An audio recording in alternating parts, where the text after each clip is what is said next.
नमस्कार, बिचोलच्या extension officer Dattaprasad जोग.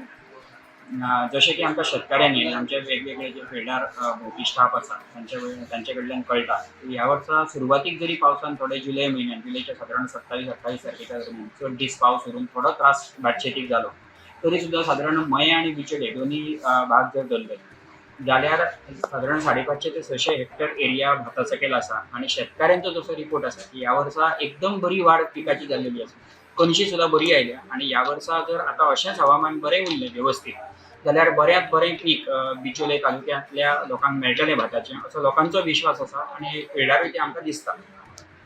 ह्या वर्सा थोडी शेतीची लागवड लेट जाल्ली. लेट जावनूय बी पावस मदींचो भात लागवडीच्या टायमार भरपूर पडलो आणि पावस लायिल्ली ती शेती कुसलेली. पण आमी शेतकऱ्यांनी ती कुसलेली शेती परत लागवड करून आयज जरी पावस कमी आसलो जाल्यार ह्या वर्सा शेती खूब बरी आसा. आणि आता चतुर्थीच्या काळान जो पावस पडलो तो आमकां ह्या शेतीक ह्या वर्सा खूब बरो पडलेलो आसा. आणि बऱ्या प्रमाणान शेती आनी एक 10-15 दिसां भितर आमची कापणी सुरवात जातली ह्या भागान.